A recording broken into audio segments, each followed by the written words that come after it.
নমস্কাৰ এই মুহূৰ্তত লৈ আহিছো এটা ডাঙৰ খবৰ এবাৰ উজনিৰ মিয়াখেদা সন্দৰ্ভত দেখিবলৈ পোৱা গৈছে আমচুৰ বিস্ফোৰক মন্তব্য যেটো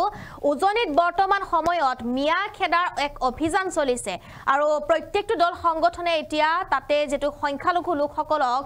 সময় বান্ধি দিছে কোনোবাই 7 দিনৰ কোনোবাই 10 দিনৰ সময় বান্ধি দিছে গতিকে এই সন্দৰ্ভত এবাৰ আমচুৰ ক্ষোভ প্ৰকাশ কৰা দেখিবলৈ পোৱা গৈছে আৰু লগতে আমচুৱে এবাৰ তীব্ৰ কটাক্ষ কৰিছে উজনিৰ একাংশ দল সংগঠনক সবিশেষ তথ্য লৈ আহিছো এই মুহূৰ্তত এক ডাঙৰ খবৰ জনাবলৈ চেষ্টা কৰিছো কিয়নো উজনি অসমৰ দল সংগঠনক তীব্ৰ কটাক্ষ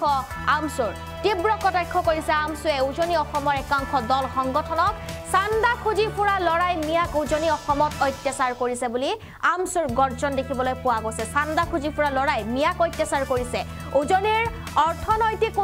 উন্নয়নত হাত আছে মিয়াৰ আমচুৰ এনেধৰণৰ এক মন্তব্য দেখিবলৈ পোৱা গৈছে সৰুতে তেওঁলোকক পিতৃ মাতৃয়ে ঘৰৰ শিষ্টাচাৰ শিকোৱা নাই গতিকে আজি এনেধৰণৰ তেওঁলোকে মিয়াৰ সৈতে আচৰণ কৰিছে উজনিৰ তথাকথিত নেতাই জনাইছে এই মুহূৰ্তৰ এটা গুৰুত্বপূৰ্ণ খবৰ আৰু আইন বিৰোধী কাৰ্যকলাপ উজনিৰ নেতাৰ ওপৰত প্ৰশাসনক বিহিত ব্যৱস্থা লোৱাৰ দাবী জনাইছে আমচুৱে এই মুহূৰ্তত এক ডাঙৰ খবৰ জনাবলৈ চেষ্টা কৰিছো কিয়নো এবাৰ বৰ্তমান সময়ত উচ্ছেদ অভিযানক লৈ তীব্ৰ চাঞ্চল্যৰ সৃষ্টি হৈছে চৌদিশে আৰু চান্দা খুজি ফুৰা লৰাই মিয়াক যেটো উজনি অসমত অত্যাচাৰ কৰিছে বুলি ক্ষোভ প্ৰকাশ আমচুৰ চান্দা খুজি ফুৰা লৰাই মিয়াক উজনি অসমত অত্যাচাৰ কৰিছে আৰু চান্দা খুজি ফুৰা লৰাই কেৱল মাত্ৰ ভুকিব জানে বুলি উল্লেখ কৰিছে আমচুৱে চান্দা খুজি ফুৰা লৰাবোৰ জ্ঞানহীন উজনিৰ জ্ঞানহীনবোৰ মিয়াক অত্যাচাৰ কৰিছে উজনিৰ জ্ঞানহীনবোৰে মিয়াক অত্যাচাৰ কৰিছে বুলি আমচুৰ গৰ্জন উজনিৰ অৰ্থনৈতিক উন্নয়নত হাত আছে মিয়াৰ আৰু উজনিৰ অৰ্থনৈতিক উন্নয়নত মিয়াৰ হাত আছে সৰুতে তেওঁলোকক মাতৃ পিতৃয়ে ঘৰত শিষ্টাচাৰ শিকোৱা নাই যাৰ বাবে মিয়াৰ সৈতে এনে আচৰণ কৰিছে উজনিৰ তথাকথিত নেতাই উজনিৰ মিয়াখেদা অভিযানক লৈ ক্ষোভ প্ৰকাশ এবাৰ আমচুৰ আৰু মন্তব্য আছে আমি কিয়া শুনাবলৈ চেষ্টা কৰিম এই বহুতত সেই মন্তব্য শুনাবলৈ চেষ্টা কৰিম শিৱসাগৰত কিছুমান চুলাই খাই দিন পাৰ কৰা চান্দাভোগী যুৱকে বিভিন্ন ধৰ্মীয় সংখ্যালঘু মুছলমান লোকসকল আৰু বিশেষকৈ হুজাইৰ যুৱকক আজি বিভিন্ন ধৰণে শাৰীৰিক মানসিক অশ্লীল গালিগালাজেৰে হাৰাশাস্তি দিয়া পৰিলক্ষিত হৈছে যেটো সামাজিক মাধ্যমত ইতিমধ্যে ভাইৰেল হৈছে গতিকে এই যি জঘন্য ঘটনা এই যি কাৰ্যকলাপ এই যি নিন্দনীয় ব্যৱহাৰ এই ব্যৱহাৰক আমি পুনতেই তীব্ৰভাৱে বিৰোধিতা কৰিছো এটা কথা স্পষ্ট এই যুৱকসকলৰ যি ধৰণৰ ব্যৱহাৰ যি ধৰণৰ কাৰ্যকলাপ ভংগিমা এটা কথা স্পষ্টভাৱে প্ৰমাণ হৈছে যে এই সকলে সৰুতে তেওঁলোকৰ ঘৰত মাক বাপেকে কি ধৰণৰ ব্যৱহাৰ কি ধৰণৰ শিষ্টাচাৰ শিকাইছে তাৰে প্ৰমাণ তাৰে বহিঃপ্ৰকাশ আজি ঘটিছে গতিকে এই ধৰণৰ কাৰ্যকলাপৰে ভাৰতীয় লোকসকলক আইন হাতত তুলি এনেধৰণৰ হাৰাশাস্তি কৰা কোনো কাৰণতে সহ্য কৰিব নোৱাৰি আমি স্পষ্টভাৱে শিৱসাগৰ জিলা প্ৰশাসনক আমি দাবী জনাইছো এই সকলে আইন বিৰোধী কাৰ্যকলাপ কৰিবলৈ সাহস ক'ত পালে জিলা প্ৰশাসনে এই ক্ষেত্ৰত চোকা দৃষ্টি ৰাখিব লাগে যদি কোনো লোকক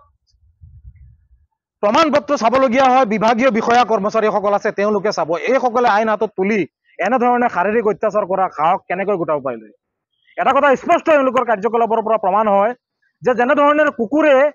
ঘৰৰ চাৰিসীমাৰ ভিতৰত শক্তিশালী ৰূপত ভুকে আৰু ঘৰৰ চাৰিসীমা পাৰ হোৱাৰ লগে লগে বিভিন্ন ঠাইত টাঙন খোৱা খাই ঘূৰি ফুৰে আৰু নেঙুৰ পেলাই দৌৰি ফুৰে ঠিক এনেধৰণৰ কাৰ্যকলাপ আজি এই যুৱকসকলে শিৱসাগৰত কৰিবলৈ পালে গতিকে এই ধৰণৰ কাৰ্যকলাপৰ পৰা বিৰত থাকিব লাগে আৰু এনেধৰণৰ কাৰ্যকলাপ কৰি অসমখনক অশান্তিময় পৰিৱেশৰ সৃষ্টি কৰিবলৈ যাতে নোৱাৰে এজন যুৱকে ভিডিঅ'ত দেখা পাইছো কৈছে যে মিয়াসকল শিৱসাগৰত থাকিব নোৱাৰিব আমি ক'ব বিচাৰিছো শিৱসাগৰখন আপোনাৰ পৈতৃক সম্পত্তি নেকি প্ৰকৃত ভাৰতীয় লোক যোনেই নহওক কিয় অসমৰ য'তেই থাকক ভাৰতৰ য'তেই ইচ্ছা কৰে তাতেই যাব পাৰিব তেওঁৰ প্ৰমাণ পত্ৰ চাবলৈ বিভাগীয় বিষয়া কৰ্মচাৰীসকল আছে এনেধৰণে অযথা সাম্প্ৰদায়িক বিষবাষ্প বিয়পাই অসমখনক বিভাজন কৰিবলৈ স্পষ্টভাৱে সকীয়াই দিছো আৰু বিশেষকৈ মুখ্যমন্ত্ৰী হিমন্ত বিশ্ব শৰ্মাক আমি স্পষ্টভাৱে আহ্বান জনাব বিচাৰিছো মুখ্যমন্ত্ৰী হিমন্ত বিশ্ব শৰ্মা সাম্প্ৰদায়িক মন্তব্য আৰু বিভাজনকামী কিছুমান কাৰ্যকলাপ পদক্ষেপৰ বাবে আজি এই ধৰণে অলগৰ্দবোৰে অসমৰ বিভিন্ন প্ৰান্তত বিশেষকৈ উজনি অসমত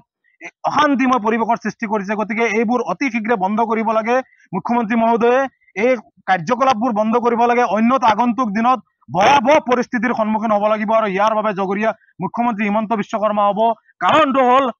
শিৱসাগৰৰ দৰে এখন জিলাৰ অৰ্থনৈতিক উন্নয়নৰ ক্ষেত্ৰত হোজাইৰ বিশেষ ভূমিকা আছে। এই অলগৰ্ধ জদামূৰ্খবোৰে এই বিষয়বোৰ নাজানে। অগৰু ব্যৱসায়ৰ জৰিয়তে শিৱসাগৰ উজনি অসমৰ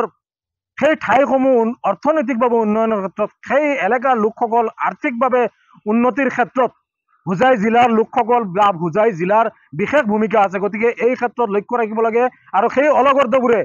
অসমৰ ভৌগোলিক পৰিসীমা, অসমৰ বিষয়ে, বিভিন্ন জিলাৰ বিষয়ে জ্ঞান আহৰণ কৰিবলৈ আমি স্পষ্টভাৱে আহ্বান জনাইছোঁ আৰু মুখ্যমন্ত্ৰী হিমন্ত বিশ্ব শৰ্মাই এই ধৰণৰ অৰাজকতা অতি শীঘ্ৰে বন্ধ কৰিবলৈ আমি আমচুৰ ফালৰ পৰা দাবী জনাইছোঁ।